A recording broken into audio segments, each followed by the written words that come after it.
a eu l'Allemagne le 4 mai, l'Espagne le 7 septembre. Et tous ces web séminaires sont consultables sur la chaîne YouTube de la MOPA et sur le site également de la MOPA. Voilà, donc en ce qui concerne le web séminaire d'aujourd'hui, donc avant de laisser la parole à Perrine du CRT. Sachez que ce web séminaire durera 1 heure, qu'il va se dérouler donc en 2 temps. Vous aurez un temps de présentation d'à peu près 40-45 minutes, enfin en fonction de ce que Perrine, si elle est bavarde ou pas, on verra bien. Et puis vous aurez un temps de questions. Si vous souhaitez poser des questions, vous pouvez poser vos questions dans le module conversation, hein, là où vous venez de tous de dire bonjour. Et puis, pour terminer, avant de laisser la parole à Perrine, le web séminaire est enregistré, donc vous pourrez le revisionner, vous pourrez également le partager si vous avez besoin de donner des informations sur les clientèles Royaume-Uni, enfin les clientèles britanniques, à vos collègues. Voilà, je vais laisser la parole à Perrine qui va apparaître à l'écran. Je vais disparaître pendant le temps de la présentation et je reviendrai à la fin pour les questions si vous avez des questions. À tout à l'heure. Bonjour à tous. Écoutez, je suis ravie d'être parmi vous aujourd'hui pour vous parler du marché britannique.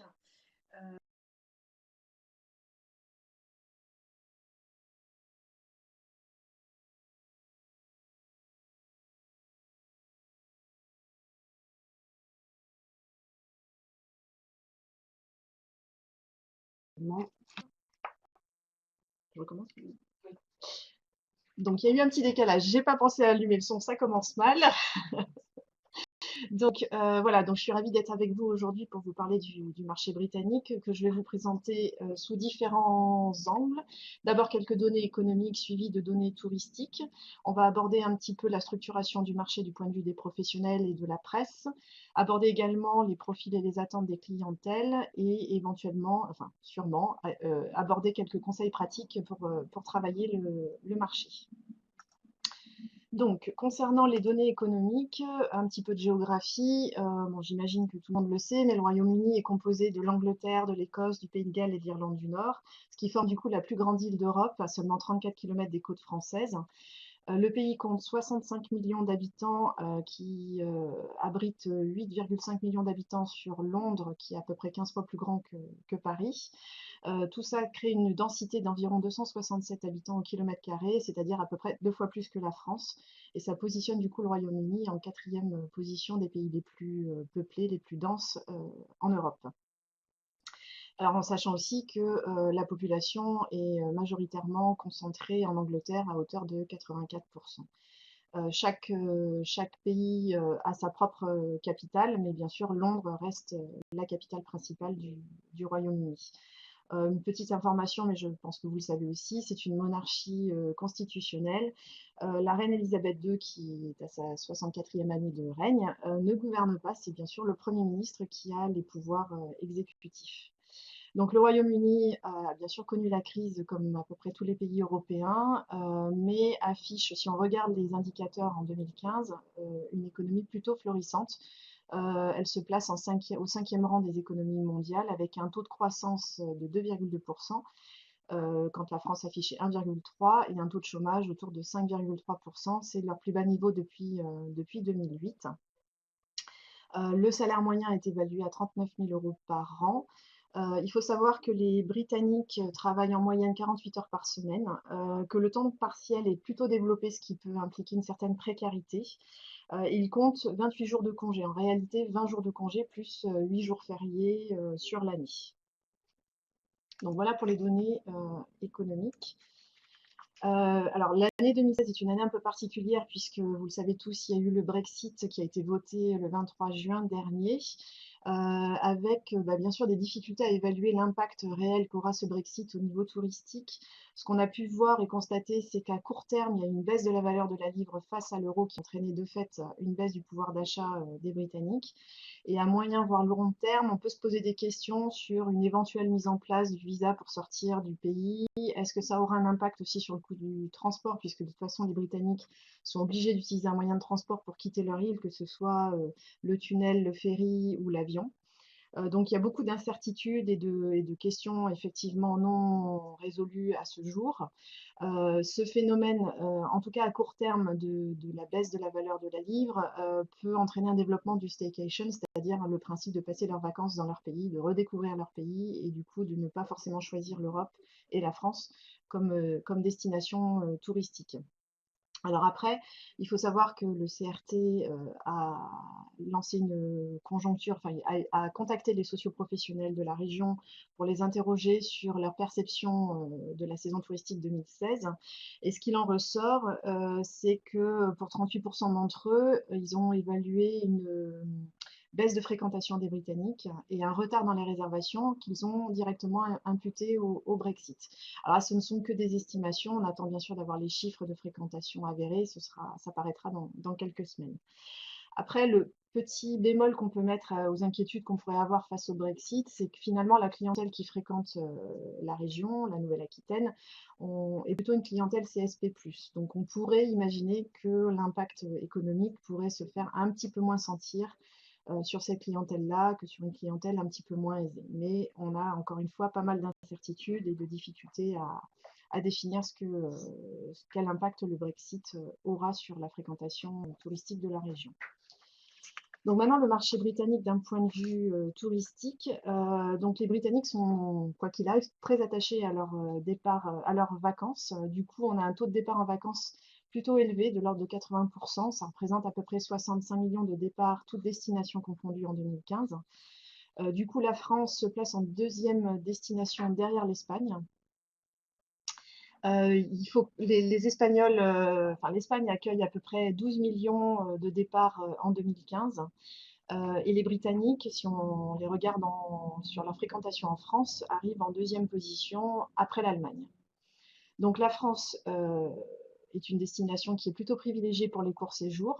On a à peu près 8,8 millions de départs en France évalués en 2015.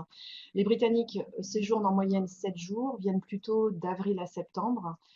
Quand on regarde leur provenance, on s'aperçoit que pour 57% d'entre eux, ils viennent principalement de Londres et du sud du Royaume-Uni.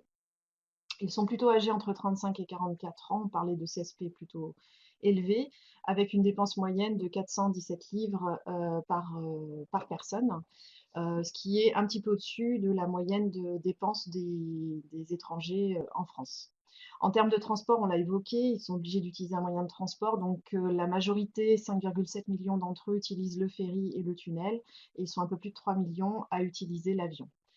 On a aussi un certain nombre de résidences secondaires qui sont détenues par des étrangers, un peu plus de 84 000, et on s'aperçoit que 27% d'entre eux, de ces résidences, appartiennent à des Britanniques. Mais finalement, les Britanniques sont plutôt des repeaters pour la France. Alors la France cumule un certain nombre d'attraits et bien sûr quelques faiblesses. En termes d'attrait, la proximité, son accessibilité, on a vu, le Royaume-Uni n'est pas très éloigné des côtes françaises.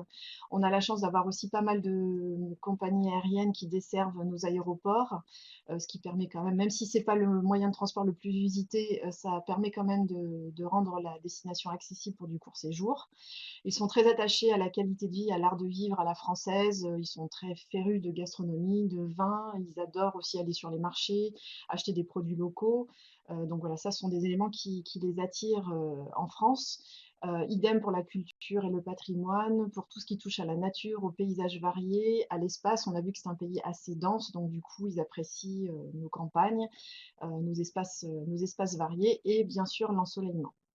Du point de vue des faiblesses, les Britanniques sont plutôt attachés au bon rapport qualité-prix, ce qu'ils ne retrouvent pas forcément partout en France. Autre point de difficulté, ça serait de se faire comprendre, puisqu'en réalité, il n'y a que 62% des Britanniques qui ne parlent qu'anglais. Enfin, il y a 62% des Britanniques qui ne parlent qu'anglais, donc c'est un peu compliqué parfois pour eux de se faire comprendre quand ils partent à l'étranger. Alors la météo est à la fois un attrait et en même temps peut être parfois plus instable qu'en Espagne, ce qui peut aussi expliquer pourquoi l'Espagne est leur première destination. Et l'autre bémol qu'on pourrait ajouter ou faiblesse, c'est ce qui peut paraître paradoxal, à la fois la proximité de la France est un atout, et en même temps, ils ont le sentiment de très bien nous connaître, donc du coup, on est un petit peu moins exotique qu'une autre destination un petit peu plus éloignée. concernant les chiffres de fréquentation de la Nouvelle-Aquitaine, je voulais vous dresser un portrait un peu succinct de cette fréquentation. Alors, on a aggloméré les données de Limousin et de Poitou-Charentes avec ceux de l'Aquitaine, mais on a pu le faire uniquement pour l'hôtellerie et les campings. Cela étant, ça vous donne quand même un aperçu du poids du tourisme dans la Grande Aquitaine, dans la Nouvelle-Aquitaine. Donc on accueille à peu près 27 millions de touristes qui génèrent 170 millions de nuitées, avec une répartition à 12% d'étrangers et 88% de Français. Si on regarde la fréquentation des Français, l'Aquitaine est en deuxième position d'accueil de ces clientèles.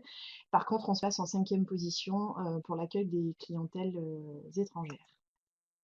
Là, si on s'intéresse maintenant plus spécifiquement aux clientèles étrangères avec un classement par nationalité, on s'aperçoit que les 8,9 millions de nuitées en 2015, donc toujours dans les hôtels et les campings, ça ne tient pas compte des nuitées en meublé, en chambre d'hôte ou hébergement collectif. On s'aperçoit que le trio de tête est composé des Néerlandais avec 22%, suivi des Allemands à 21% et des Britanniques à 19%. Donc cette clientèle britannique, elle est pas trop mal répartie sur le territoire. Donc on évalue plus d'1 million, 1,7 million le nombre de nuitées qui se répartissent à 1,2 million en camping et un peu plus de 500 000 en hôtellerie. On a bien sûr, les Britanniques sont notre première clientèle en résidence secondaire et en termes d'accès, j'évoquais le transport avec l'utilisation de la voiture, qui est réellement le transport le plus usité par les Britanniques pour se rendre dans la région. Mais voilà, en termes de connexion aérienne, on n'a pas à rougir puisqu'on a quasiment 45 villes desservies au Royaume-Uni. Je vous parlais de la répartition géographique. Vous avez sur le graphique de droite cette répartition avec une concentration sur la Charente-Maritime, la Dordogne, la Gironde, les Landes et les Pyrénées-Atlantiques. Si on regarde maintenant la façon dont les Britanniques se comportaient dans l'ex-région Aquitaine, encore une fois, on constatait qu'il y avait une répartition géographique assez homogène, que cette clientèle était plutôt composée de familles ou de petits groupes et qu'il y avait une préférence pour l'intérieur et qu'ils venaient principalement en Aquitaine pour se reposer, découvrir la gastronomie, les vins, le shopping ou le patrimoine. Et finalement, ces données-là pourraient être dupliquées au reste de la Nouvelle-Aquitaine.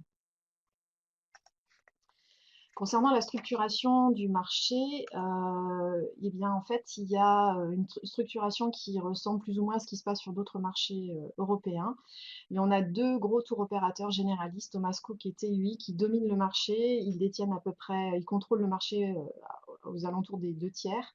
Ils maîtrisent 1500 des 5000 agences de voyage, donc ils sont vraiment très bien structurés. Ils ont toutes les chaînes en fait de vente aussi à l'intérieur de leur structure. On dénombre aussi à peu près 1200 tours opérateurs indépendants, donc 400 qui programment la France. Ce qui est intéressant, c'est de voir que ces tours opérateurs indépendants vendent pour 45% de leurs produits sur Internet, ce qui est un taux supérieur à ce qui se pratique sur d'autres marchés européens. Il y a aussi des autocaristes qui restent un acteur incontournable, même ils ont su résister à la crise, ils répondent aussi à des clientèles à petit budget. Alors il faut voir que les autocaristes ont une clientèle plutôt de seniors qui ont besoin d'être encore encadrés, je dirais, pour voyager, ou bien d'étudiants qui du coup ont des budgets plus petits et ils peuvent répondre à ces attentes. On a aussi un certain nombre de tours opérateurs spécialisés sur des thématiques ou sur des produits spécifiques. On va avoir des tours opérateurs qui vendent exclusivement de l'hébergement sec, qui font de la location de maison par exemple, ou bien d'autres tours opérateurs qui proposent des vacances actives autour du cyclotourisme, de la randonnée, de l'onotourisme, du golf. Et ces TO spécialisés ne sont vraiment pas à négliger. Alors en termes de volume, bien sûr, c'est pas forcément aussi important que Thomas Cook ou TUI, mais ça reste quand même des TO intéressants à approcher. Du point de vue des agences de voyage, il y a une croissance importante des OTA qui maîtrisent à peu près 31% du marché versus les agences traditionnelles. Et enfin, les réceptifs internationaux. En réalité, le Royaume-Uni est une plaque tournante pour ces réceptifs internationaux. et ils servent d'intermédiaire pour des pays plus lointains qui du coup ont comme ligne de mire la France. Donc ces réceptifs internationaux peuvent être aussi intéressants à approcher. Donc ça peut être Fioni, Mickey, GTA, enfin vous les connaissez aussi, mais c'est pas forcément à ignorer. Une fois ce tableau dressé des, de la structuration du marché, il me semblait quand même important de revenir sur le taux d'intermédiarisation. Parce qu'en réalité, si on regarde les séjours vendus à l'étranger par un intermédiaire, les intermédiaires sont utilisés pour 50% de ces séjours, quelle que soit la destination. Mais si on regarde après plus spécifiquement la France, on s'aperçoit que seulement 22% de ces intermédiaires sont utilisés. Finalement, les Britanniques connaissent assez bien la France et du coup se sentent suffisamment autonomes, et les moyens de communication via Internet le permettent aussi, pour venir organiser leurs vacances sans forcément passer par un intermédiaire. Donc ce serait le petit bémol que je mettrais par rapport à ce taux d'intermédiation. En sachant malgré tout que travailler avec un tour opérateur, ça garantit quand même de maîtriser son budget, donc c'est pas non plus à ignorer. Et puis il y a encore pas mal de tour opérateurs, comme je l'évoquais plus haut, qui vendent de l'hébergement sec, et ils sont pas non plus à mettre de côté. Alors, je voulais vous montrer quelques exemples de programmation de tour opérateurs. Là, j'ai mis en avant le Théo Alternative Aquitaine qui s'est spécialisé sur l'Aquitaine et qui vend de l'hébergement sec, donc qui est quand même une spécificité du marché britannique sur ce créneau-là. Je vous ai mis aussi un autre tour opérateur en avant qui est Eurocamp, un spécialiste du camping. Et ce que je voulais vous montrer, c'est que le découpage territorial ne correspond pas toujours au découpage administratif. Donc là, typiquement, on s'appelle Gascogne et Gironde. Donc ça, c'est assez typique des tours opérateurs parce qu'ils analysent la région hors des frontières administratives que l'on connaît. Et c'est quelque chose d'important à avoir en tête également. Je vous parlais de Théo de niche qui sont sur des thématiques un peu spécialisées. Je vous ai mis en avant un circuit à vélo programmé par le tour opérateur InTravel. Donc encore une fois, ce ne sont pas forcément des volumes très importants, mais ça peut quand même être intéressant de se rapprocher de ce type de tour opérateur. Autre élément important, c'est la presse. Alors bien sûr, la presse britannique connaît la crise comme un peu partout, ce qui a un impact au niveau de la presse papier avec une baisse des tirages qui a impliqué une augmentation des prix de vente des journaux pour compenser un peu cette baisse. Cette baisse a entraîné aussi une réduction des effectifs avec parfois une fusion entre les journalistes qui écrivent pour la presse papier et ceux qui écrivent pour la version online du journal en question. Et bien sûr, un développement des freelances qui, du coup, ont plusieurs casquettes. Ce qui est intéressant de savoir, c'est que sur le marché britannique, la presse quasiment ancestrale, j'exagère un peu, mais enfin, existe depuis très longtemps, et qu'il y a de nombreux journaux quotidiens qui ont une version dominicale avec un volet tourisme. Donc ça, c'est assez intéressant pour promouvoir une destination. Et on compte aussi un certain nombre de magazines dédiés à la France, comme Living France, France Magazine, French Property News, qui sont des supports avec des tirages autour de 20 000 exemplaires, mais qui voilà, ne traitent que de la France. Donc on est en concurrence avec aucune autre destination. Il faut savoir quand même que dans ce type de journaux, il y a souvent un volet immobilier, puisque, bon, on l'a vu, les Britanniques aiment bien posséder des résidences secondaires, et la France, et en particulier chez nous, la Dordogne, sont des destinations privilégiées. Donc voilà, ces journaux-là ne se privent pas de mettre en avant des offres immobilières. Autre aspect de la presse, c'est la version online. On sait qu'à peu près 49% des Britanniques lisent les nouvelles sur Internet. Donc c'est pas négligeable. Et donc il y a des journaux online du type le Daily Mail ou le Guardian qui sont très prisés. Certains de ces journaux qui ont une version online comme le Financial Times ou l'Economist proposent une version payante de leurs journaux pour accéder au contenu. En tout cas, on peut noter qu'il y a une vraie volonté des journaux de se développer sur la version online qui n'est pas forcément un copier-coller de la version papier de ce qu'on peut lire dans la presse papier. Autre élément intéressant, ce sont tout ce qui touche aux médias sociaux. Il y a un nombre croissant, bien sûr, de blogueurs, qu'ils soient professionnels ou amateurs, avec toutes les difficultés qu'on connaît pour évaluer leur notoriété, leur cible, mais voilà, ils peuvent avoir des spécificités, évidemment. Il arrive très souvent aussi que les professionnels, les blogueurs professionnels qui du coup travaillent à temps plein sur leur blog se fassent rémunérer pour écrire des articles sur une destination ou un sujet donné. Bon, l'avantage c'est de bénéficier de leur réseau social, mais encore faut-il avoir accès à toutes les données statistiques pour être sûr enfin, d'avoir une réelle visibilité. Ce qui se passe aussi, c'est que ces blogueurs peuvent faire partie d'un collectif qui du coup joue plus ou moins les rôles d'intermédiaire entre le blogueur et la destination ou le produit qui souhaiterait être promu. Donc ça peut être intéressant aussi de les approcher parce que du coup, on cible mieux le blog qui pourrait être le plus adapté au sujet qu'on souhaiterait mettre en avant. D'une façon générale, voilà, on parle d'influenceurs des médias sociaux et il y a aussi le développement des V-blogueurs, ceux qui font des vidéos, des Instagrammeurs. Donc voilà, ça se développe un peu sur tous les sujets, mais c'est évidemment une cible à ne pas négliger.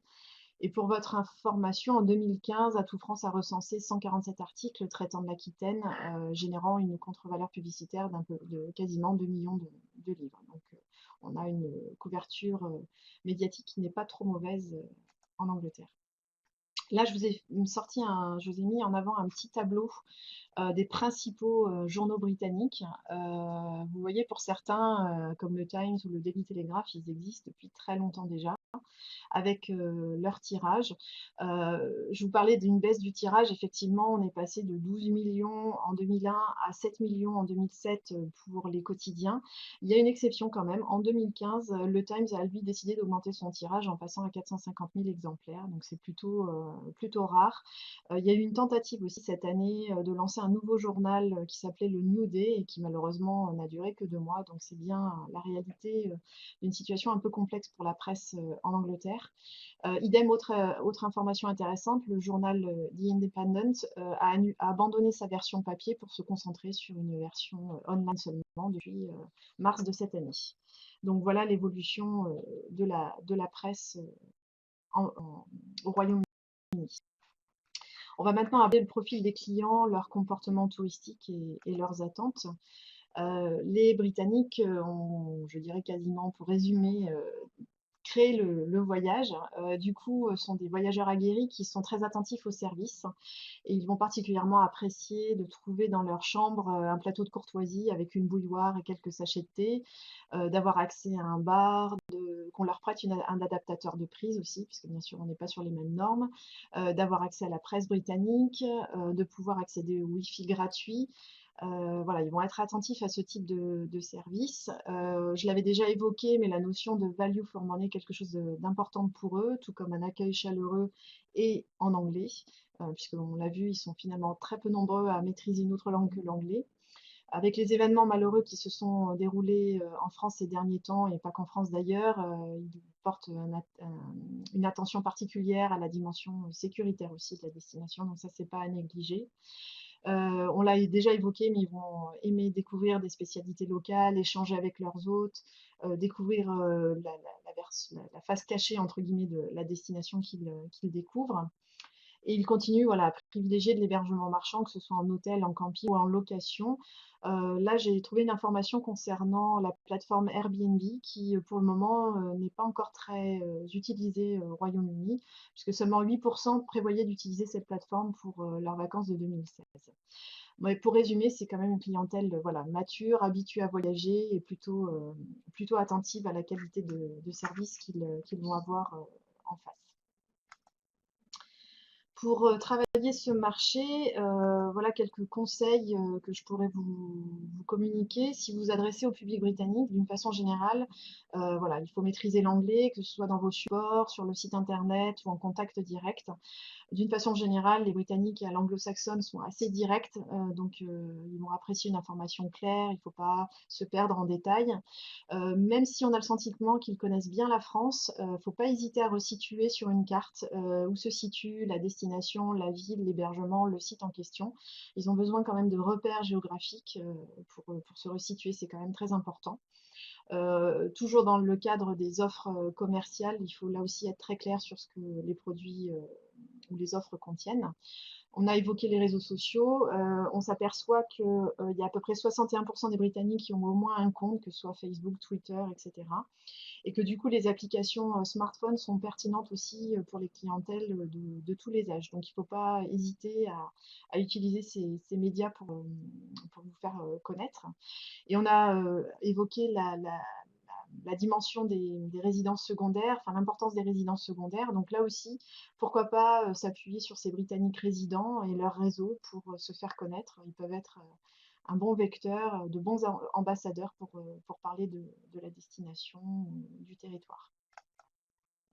Si vous souhaitez vous travailler avec les professionnels, bon, ce sont des choses un peu évidentes, mais lors de la prise de rendez-vous, il faut être plutôt ponctuel, assurer un suivi. Un brin d'humour ne fait pas de mal. Les Anglais sont quand même assez friands d'humour aussi. Il faut, enfin, ils savent que vous êtes là pour faire des affaires, donc il faut encore une fois être assez direct. En termes de structuration de prix, pour des produits packagés, on est sur des prix nets qui sont margés entre 15 et 40%. Alors la fourchette est large parce que tout simplement, ça va dépendre du produit, de la relation que vous avez avec le TO, du volume de vente, de la période de l'année. Enfin, il y a tellement de paramètres à prendre en considération que c'est difficile de réellement créer d'avoir une idée précise de cette rémunération. Mais voilà, c'est vraiment une question de négociation. Après, ce qu'on a constaté, c'est qu'il y a un développement de flash sales, donc des ventes ponctuelles pour le client donné sur une période très réduite, qui peuvent entraîner des réductions jusqu'à 70% sur le prix public. Et il fonctionne aussi sur le mode de l'allotement pour les hébergements. Donc voilà, j'ai plus d'informations sur le sujet que je pourrais vous communiquer ultérieurement, mais c'est assez dense. Donc j'ai vraiment pris les éléments les plus représentatifs. Mais voilà, je pourrais revenir là-dessus si vous avez besoin ultérieurement si vous voulez m'envoyer un mail, il n'y a pas de souci. Autre élément important, les Britanniques, les professionnels britanniques ont l'habitude de travailler en euros, donc ça peut aussi faciliter des choses, mais par contre dans vos contrats, il faut que ce soit bien, toutes les contraintes juridiques soient bien stipulées. Autre vecteur, si vous souhaitez travailler avec la presse, qui reste, même si la presse connaît des difficultés, un vecteur incontournable, il faut vraiment être là aussi très synthétique, mettre en avant des nouveautés, des angles d'attaque pour les articles, parce que les journalistes sont juste surabondés d'informations, donc il faut être le plus pertinent et le plus percutant possible avec des nouveautés. Si jamais vous souhaitez accueillir des journalistes en région, sur votre territoire, en accueil de presse, il faut plutôt privilégier ces accueils pendant le week-end, tout simplement parce que les journalistes vont devoir poser des jours de congé pour venir en voyage de presse. Donc, il vaut mieux favoriser leur venue pendant les week-ends. On a vu qu'il y a un développement fort des freelances. Du coup, soyez pas surpris si ces journalistes viennent accompagner, parce que très souvent, ce qu'ils font, c'est qu'ils vont cumuler vacances et voyages de presse. Donc voilà, ça peut arriver qu'ils soient accompagnés. Bon, après, bien sûr, libre à vous de juger opportun ou pas de les accueillir dans ces conditions-là, mais c'est quelque chose voilà, qui se développe. Après, on pense bête, voilà, je vous ai mis un petit rappel sur les vacances. Je ne les ai pas toutes citées, mais les principales vacances, celles d'été, s'échelonnent entre, on va dire, fin juillet et fin août. Alors le CRT, bien sûr, travaille le marché britannique depuis de nombreuses années. C'est un marché où toutes les actions sont plutôt onéreuses. Du coup, ça nous a amené à essayer de faire des économies d'échelle en mutualisant avec nos partenaires, que ce soit des partenaires de la région ou en travaillant étroitement avec Atout France, ce qui nous permet aussi à la fois de bénéficier de cette fameuse économie d'échelle, mais aussi de la marque France. Il faut savoir que le marché britannique est extrêmement prisée par toutes les destinations internationales qui cherchent elles aussi à se faire connaître de ces touristes britanniques. Du coup, il y a une très très forte concurrence et seul dans notre coin, c'est très difficile d'obtenir une certaine visibilité auprès de cette clientèle, d'où l'intérêt de cette mutualisation et de travailler étroitement avec Atout France. Nous, on a fait le choix de concentrer nos budgets, parce qu'ils ne sont pas non plus extensibles, sur des actions qui sont plutôt orientées vers le grand public ou la presse. Et du coup, je vais vous montrer quelques exemples d'actions qu'on a menées ces dernières années. En termes de communication, on a participé à la campagne France menée par Atout France, qui nous a permis du coup d'être visible dans le métro à Londres, d'avoir un site web avec bien sûr de l'activité digitale autour pour soutenir cette fréquentation. On a eu parfois des insertions aussi dans la presse. Donc c'est une campagne, c'est la campagne qu'on fait chaque année depuis plusieurs années maintenant. et qui nous garantit une certaine visibilité sous l'ombrelle France. Autre type d'action vis-à-vis de la presse cette fois, on participé plutôt à plusieurs reprises au Mediatour. C'est une tournée à la rencontre de journalistes dans différentes villes du Royaume-Uni, tournée organisée par Atout France. Ça nous permet en moyenne de rencontrer une trentaine de journalistes et de maintenir des liens aussi avec eux, parce que le maintien des liens avec ces journalistes est quand même très important aussi. On organise en partenariat avec vous ou avec Atout France des voyages de presse en région, bien sûr. Et on peut être amené à organiser ponctuellement, et ça a été le cas cette année en 2016, à co-organiser une conférence de presse avec l'OT de Bordeaux et Atout France à Londres, qui était l'occasion pour nous de mettre en avant deux événements phares pour la région, la Cité du Vin et l'ouverture de l'ASCO. Vis-à-vis des professionnels, on profite de workshops type Rendez-vous en France, où on met en place des événements un peu sur mesure, comme on l'a fait en 2015 avec un match entre la France et l'Angleterre qui s'est déroulé au stade de Twickenham autour du rugby, pour voilà, solliciter des tours opérateurs ou de la presse. Donc c'est une façon voilà, de se garder en mémoire de ces contacts professionnels. Et on envoie un bulletin d'information à peu près 4 fois par an à notre base de données journalistes et tours opérateurs. Bulletin pour lequel vous pouvez bien entendu nous fournir des informations concernant vos territoires, qu'on sera ravis de relayer, et c'est gratuit bien sûr. Donc voilà, en gros, le CRT investit sur l'année 2015 a investi plus ou moins 100 000 euros hors partenariat sur ce marché britannique pour assurer ces différentes actions. Voilà, donc si vous souhaitez davantage d'informations sur le marché britannique, en Limousin, votre contact privilégié sera Bruno Chanet, vous avez son adresse mail. En Poitou-Charentes, ce sera Sandrine Pailloncy et moi-même pour la région Aquitaine. Et bien sûr, le bureau Atout France à Londres qui est à votre disposition pour répondre à vos questions sur ce marché. Et bien sûr, vous avez les formations proposées par le biais des MOOC. Vous pouvez retrouver bien sûr les informations concernant le marché britannique, en plus des autres marchés déjà présentés. Donc voilà, n'hésitez pas à vous connecter pour en apprendre encore un peu plus sur le marché britannique. Merci à tous pour votre attention. Merci beaucoup, Perrine. Alors, il y a une question de Karine qui dit, existe-t-il des listes, des listings de ces médias, en fait, les médias dont tu as parlé tout à l'heure?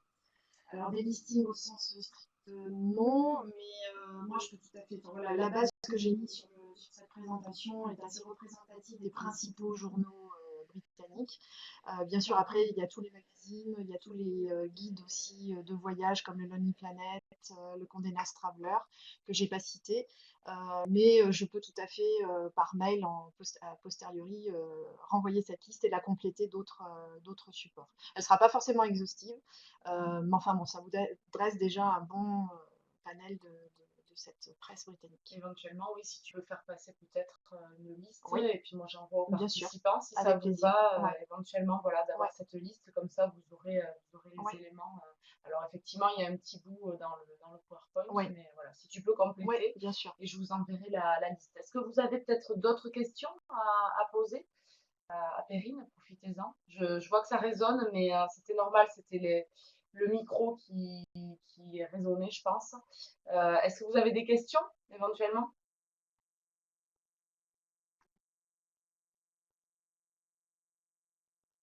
Non, a priori, pas de questions.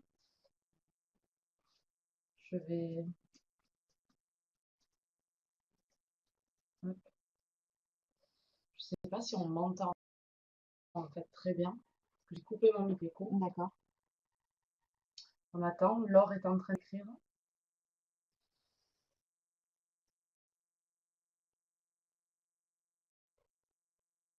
Peut-être pas. On va voir. Donc, ouais, Laure demande la tendance pour la saison 2017. Alors c'est un peu prématuré pour le dire. Ce que je peux vous dire, c'est que j'ai eu au téléphone quelques tours opérateurs qui étaient un peu inquiets en se disant que pour certains, ils ont l'habitude d'avoir des résas déjà à cette période de l'année pour la saison à venir. la saison 2017 en l'occurrence, et que ça tardait à venir. Alors, bon, je pense qu'il ne faut pas non plus paniquer outre mesure parce que voilà, les effets du Brexit, on l'a évoqué tout à l'heure, sont extrêmement difficiles à évaluer à ce jour. Donc, à mon avis, faut attendre encore un petit peu. Euh, Ça n'a été l'information communiquée que par quelques tours opérateurs, donc c'est pas non plus le panel complet des tours opérateurs. Je pense qu'il faut, enfin, en général, les réservations, comme sur tous les marchés, ont tendance aussi à être de plus en plus tardives, justement parce qu'ils veulent se garantir une bonne météo, parce qu'ils veulent bénéficier de tarifs de réduction. Donc ça, c'est un phénomène qu'on retrouve sur un petit peu tous les marchés. Les Britanniques n'échappent pas à la règle. Effectivement, si la livre continue à baisser, aujourd'hui, une livre vaut 1,14 €, donc elle est quand même en deçà de ce qu'elle a été il y a quelques mois. Ça peut effectivement laisser entendre que ces touristes vont prendre leur temps avant de se décider. Bon, pour le moment, moi, je m'alerterai pas trop. J'attendrai de laisser passer encore quelques mois, de voir. Parce qu'en fait, il y a deux phases de réservation. On va dire qu'il y a plutôt une première phase en janvier-février et puis après une phase plus tardive quasiment à la veille du départ en vacances. Donc je pense qu'il faut attendre début 2017 pour essayer d'avoir une vision un petit peu plus précise des choses. Là, c'est un peu prématuré. Très bien, merci Perrine. D'autres questions? Laure est en train d'écrire, merci. Écoutez, si... Ah, Régine peut-être, éventuellement.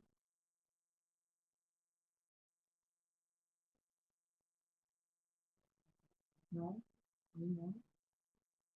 Si... Non, merci, d'accord.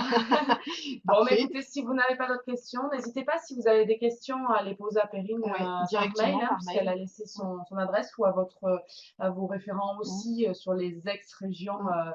de la Nouvelle-Aquitaine. On va vous envoyer l'enregistrement, on va vous envoyer le support. Et puis je reviens juste un instant sur les MOOC. Effectivement, ils ont été lancés cette année en partenariat avec le CRT. Plusieurs territoires ont pu bénéficier de ces MOOC-là. Voilà, c'est très intéressant à faire hein, puisqu'on apprend beaucoup de choses. Donc, n'hésitez pas à voir comment on peut articuler ces MOOC avec voilà, vos territoires, avec vos socioprofessionnels, etc. C'est très, très intéressant. Voilà, ben, écoutez, on vous souhaite une très bonne journée. Merci à tous pour votre écoute et à bientôt. Au revoir à tout le monde. Merci, au revoir.